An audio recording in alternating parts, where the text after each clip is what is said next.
તો એ સ્ટુડન્ટો ટેરરિસ્ટ હતા, એ પાકિસ્તાનથી આવેલા કે અફઘાનિસ્તાનથી આવેલા, એ તમને પોલીસ એ સ્ટુડન્ટને લાઠીચાર્જ કેમ કરી રહ્યા છે? સરકારી બાબુઓ હતા, જેમ કે આરએફ વાળા હોય, આર્મી વાળા હોય કે પોલીસ ખાતું હોય. તો એવી રીતે કાલે આર્મી મેન પોઝિશન ઉપર હતા કે જેવા સ્ટુડન્ટો ઘૂસે એવા રીતે એ લોકોને શૂટ કરી દે. તો શું સરકાર છેલ્લી હદ સુધી પહોંચી ગઈ છે? પ્રયાસ કર્યા છે, પણ ધર્મેન્દ્ર પ્રધાનનું રાજીનામું પાકું છે, એ એમને આપવું જ પડશે. ત્યાં સુધી ધરનો પતશે નથી. ધર્મેન્દ્ર પ્રધાન છે જે એમના લોકલાડીલા નેતા, એમનું રાજીનામા કેમ નથી લેતા? કે ભાઈ સરકાર જોડે અપેક્ષા રાખીએ, કેમ કે વોટ આપણે જ્યારે આપીએ છીએ તો સરકારને વોટ આપીએ છીએ. આ તાનાશાહી છે. જ્યારે મોદી સાહેબ જ્યારે એમને ડર લાગે ત્યારે પોલીસને આગળ કરી દે છે.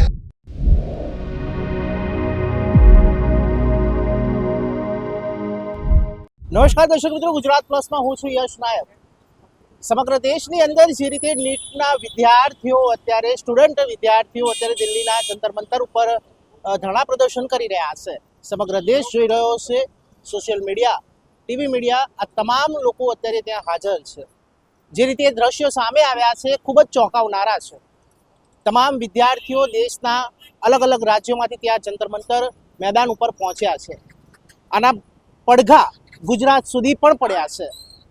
ગઈકાલે જે રીતે અમદાવાદના અમુક વિસ્તારોમાં ધરણા પ્રદર્શન થયું અને પોલીસ દ્વારા જે સ્ટુડન્ટોને ડિટેન કરવામાં આવ્યા એ પણ દોડાઈને ત્યારે આ પડઘા ક્યાં શાંત થશે?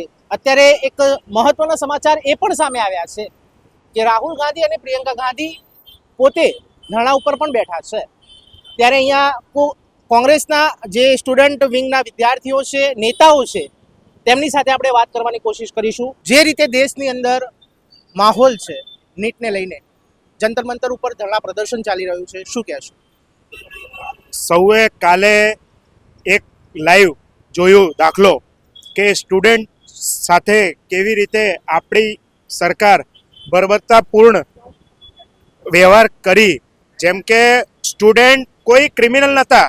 કાલે જે લોકો ગયા હતા એમના હક માટે ગયા હતા કે ભાઈ સરકાર જોડે અપેક્ષા રાખીએ, કેમ કે વોટ આપણે જ્યારે આપીએ છીએ તો સરકારને વોટ આપીએ છીએ અને સરકાર જોડે જ આપણે અપેક્ષા રાખીએ કે અમને ન્યાય આપો, શિક્ષા મંત્રીનું રાજીનામું આપો. પણ આ સરકાર ગેરી નીંદમાં છે અને સરકારને કંઈ એવું પડ્યું નથી. એમના શિક્ષા મંત્રી બેફામ ફરે છે, હસે બોલે છે, એમને કંઈ એવું લાગતું જ નથી એમના મોઢાથી કે એ રાજીનામું આપશે. બીજી વસ્તુ કે જ્યારે સ્ટુડન્ટ આટલું મોટું ધરણા પ્રદર્શન કરતા હતા અને જે પણ સરકારી બાબુઓ હતા, જેમ કે આરએફ વાળા હોય, આર્મી વાળા હોય કે પોલીસ ખાતું હોય, જે રીતે એમને માનવતાનું હત્યા કરી છે એવું લાગે છે. લાઠીચાર્જ કર્યું છે એક સામાન્ય સ્ટુડન્ટ ઉપર, જે સ્ટુડન્ટનું કંઈ લેવા દેવા નથી, કોઈ પણ ક્રિમિનલ માઇન્ડેડ નથી, તો પણ એ લોકો ઉપર લાઠીચાર્જ કર્યું. એ ખરેખર આપણે જોવા જઈએ તો લોકતંત્રની હત્યા કરી છે. કાલે સરકારે જે રીતે આ સરકાર એવું બનાવવા માંગે છે, નેપાળ ને બાંગ્લાદેશ બનાવવા માટેની કાલે પૂર્ણ તૈયારી હતી સરકારની, એવું લાગતું હતું. જેવી રીતે સ્ટુડન્ટ ઉપર એ લોકોએ અત્યાચાર કર્યો, પણ સ્ટુડન્ટે સારા હતા, એમને એમની લાઠીઓ ખાધી, પણ સ્ટુડન્ટે કોઈ પણ સામે રિપ્લાય નથી આપ્યો અને કોઈને માર કે કોઈ કર્યું નથી. સ્ટુડન્ટ શાંતિપૂર્વક કાલે ધરણા ઉપર બેઠા હતા ને ધરણા પૂર્ણ કર્યું એમને. ગઈકાલે એક દીકરીનો વિડીયો વાયરલ થયો છે. એ દીકરી આઈપીએસ બનવા આવી હતી ત્યાં આગળ, અને કાલે જે રીતનો માહોલ હતો જંતર મંતરનો, અને એ દીકરીએ તમાશો જોયો, પોલીસની લાઠીઓ જોઈ, વિદ્યાર્થીઓને માર્યા, એ હદે માર્યા જ્યાં સુધી શરીરના કપડાં ના ફાટી ગયા, ચીથડા ના ફાટી ગયા, શરીરના ઉપર હાથના ચીરા પડ્યા હતા. એ રીતે બર્બરતાથી માર્યા છે. એ દીકરી એમ કહે છે કે હું આઈપીએસ બનવા આવી હતી, હવે હું આઈપીએસ નહીં બનું. આ જોઈને શું કહેશો? સાચી વાત છે કે દીકરીએ જે રીતે જોયું કે ભાઈ આપણા ઇન્ડિયામાં જે સરકારી તંત્ર છે, જેવી રીતે પીઆઈ છે, આઈપીએસ ઓફિસર છે, એ લોકોએ પણ સરકારમાં એટલા પ્રેશરાઇઝ થઈ ગયા કે એ લોકોએ સામાન્ય સ્ટુડન્ટ ઉપર માર માર્યો અને દીકરીને જોયું પણ નથી કે આ દીકરી છે કે દીકરો છે. એને જે ફાવે એ રીતે લાઠીઓ મારી. બીજી વસ્તુ કે ઘણા બધા એમાં પોલીસવાળા એવા પણ હતા જે સાદા ડ્રેસમાં હતા. તો સાદા ડ્રેસમાં આપણે કઈ રીતે ગણી શકાય કે એ લોકો ખરેખર પોલીસવાળા જ હતા કે કોઈ બીજા માણસોએ આવીને આમાં કોઈ પણ બીજેપીનો કાર્યકર્તા હોઈ શકે છે કે લાઠી લઈને આવીને સ્ટુડન્ટને માર્યા છે? કેમ કે સામાન્ય રીતે આપણે જોવા જઈએ તો કાયદો એવું જ કહે છે કે જે પણ સરકારી તંત્ર હોય, ડિફેન્સમાં હોય કે હોમમાં હોય, એને વર્દી પહેરવા ફરજિયાત છે. તો કઈ રીતે કાલે વર્દી વગરવાળા લોકો ફરે છે એમની સામે કેમ સરકાર એક્શન નથી લેતી? અને બીજી વસ્તુ કે જ્યારે દીકરીઓ ઉપર આવી અત્યાચારો થઈ છે તો એ સરકાર મૌન કેમ ધારણ કર્યું છે? અને સરકારને આ વસ્તુનો જવાબ આપવું પડશે. ગઈકાલે અમદાવાદની અંદર દિલ્હી જેવા દ્રશ્યો સર્જાયા. અમદાવાદના અમુક એવા વિસ્તારો રહ્યા જ્યાં પોલીસ દ્વારા ડિટેન કરવામાં આવ્યા વિદ્યાર્થીઓને. કોઈ જ પ્લાનિંગ નહોતું, કશું જ નહીં. આઈબીને પણ ગંધ ન આવવા દીધી. એ રીતે આખું માહોલ ઊભો કરવામાં આવ્યો અને ડિટેન કરાયા. અને પોલીસે દોડાઈને ડિટેન કર્યા છે. કઈ રીતે જુઓ છો આ સમગ્ર ઘટનાને? આ તાનાશાહી છે. જ્યારે મોદી સાહેબ જ્યારે એમને ડર લાગે ત્યારે પોલીસને આગળ કરી દે છે કે તમે જોઈ લોજો. આ પોલીસ ખરેખર સત્તામાં એકદમ ઓલી થઈ ગઈ છે, ચકલું થઈ ગયું છે. કેમ કે એમને થોડું માન્યતા જોવું જોઈએ કે ભાઈ તમારા છોકરા નથી, એમાં તમે ખર્ચા નથી કરતા પૈસા ભણતરમાં. આ તો એક તાનાશાહી સરકાર છે. એ તાનાશાહી સરકાર ક્યાં સુધી ચાલશે? પબ્લિક જાગી ગઈ છે. હવે પરિવર્તન આવશે. પરિવર્તન આવશે ક્યારે? કારણ કે જે ઘણા સમય થઈ ગયો છે, ઘણા બધા ગુજરાતની અંદર આંદોલનો પણ થયા. પટેલ આંદોલન થયું, અત્યારે શિક્ષકો આંદોલન કરી રહ્યા છે, ખેડૂતો આંદોલન કરી રહ્યા છે. પણ જ્યારે પરિવર્તનની વાત આવે છે, ત્યારે જ્યારે ઇલેક્શન આવે છે ત્યારે પરિવર્તન કોઈને દેખાતું નથી. શું કારણ? હવે પણ યુવાઓને બધાને ખબર પડી ગઈ છે કે આ સરકાર છે આ એકદમ વિસ્ફલ છે. કે એને કંઈ ખાલી યુવાને માટે આ સરકાર છે જ નહીં, ખાલી એમને ખીચવા વરા માટે છે. આ જે રીતે કૌભાંડો થાય છે એક કેમ પકડાતા નથી કે ખાલી એમને બીજેપીને માણસ જતા રહો. તમે એક વોશિંગ મશીન છે તમે બીજેપીમાં જાઓ એટલે ધૂલી જાઓ. આ રીતે ચાલે છે બીજેપી સરકાર. પણ હવે પબ્લિકને ખબર પડી ગઈ છે કે આ ઓટચોર છે એટલે હવે ગદ્દી છોડવાની પડશે એને. પ્રધાનમંત્રી દ્વારા હજી સુધી કોઈ સ્ટેટમેન્ટ નથી આવ્યું. આજે આટલા દિવસથી 20 દિવસ થયા, આજે પ્રધાનમંત્રીએ મૌન તોડ્યું છે. એમણે કીધું કે જે લોકો આમાં દોષી છે તે લોકોને સજા મળશે. તેમનું જેમ કે ગઈકાલે જ સંસદ સત્ર શરૂ થયું.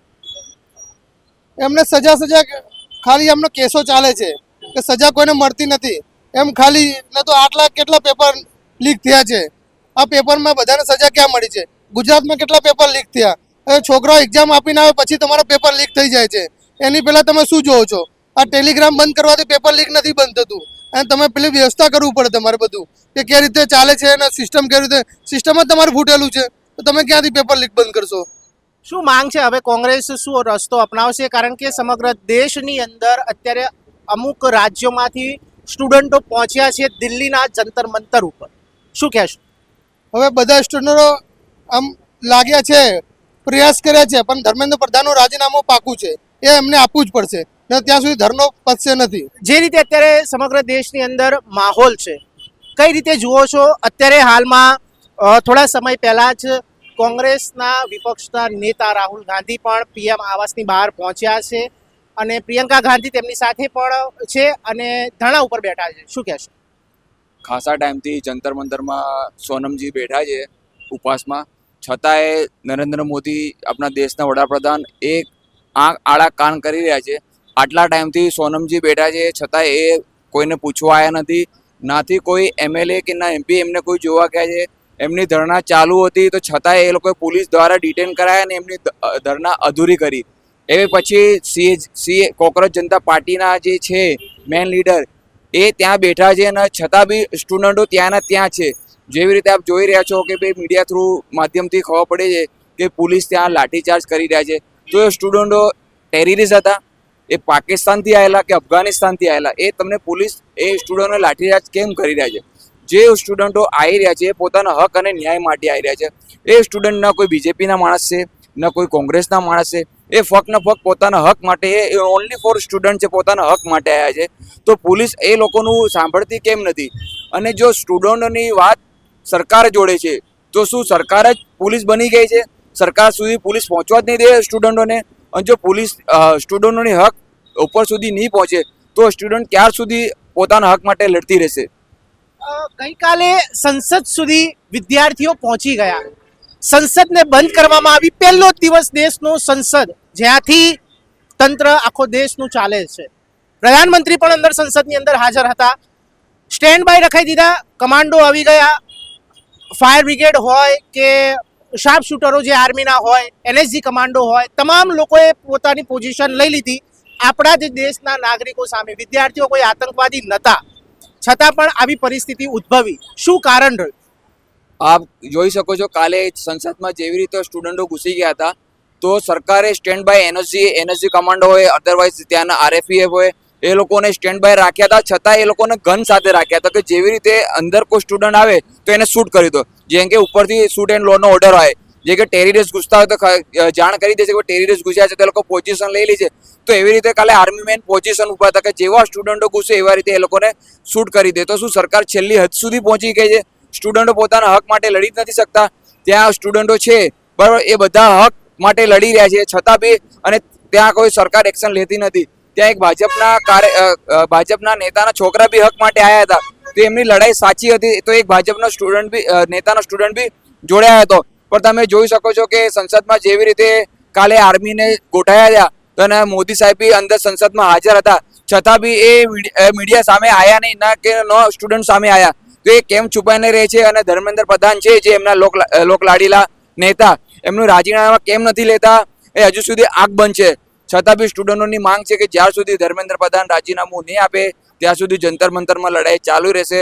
અને આવનાર સમયમાં 2 દિવસ પછી નાગરવેલ અમદાવાદમાં બી સોનમજીને જે સમર્થન માટે જે લડાઈ ચાલી રહી છે, એ આવતા દિવસમાં અમદાવાદ નાગરવેલમાં બધા સમર્થનો સાથે, સ્ટુડન્ટો સાથે નાગરવેલમાં બી આ વિરોધ પ્રદર્શન ચાલુ છે. અને જ્યાં સુધી ધર્મેન્દ્ર પ્રધાન રાજીનામું નહીં આપે, યુથ કોંગ્રેસ, યુવા કોંગ્રેસ અને જનરલ કોંગ્રેસ આ હક માટે લડતી રહેશે. જય કોંગ્રેસ, જય કિસાન.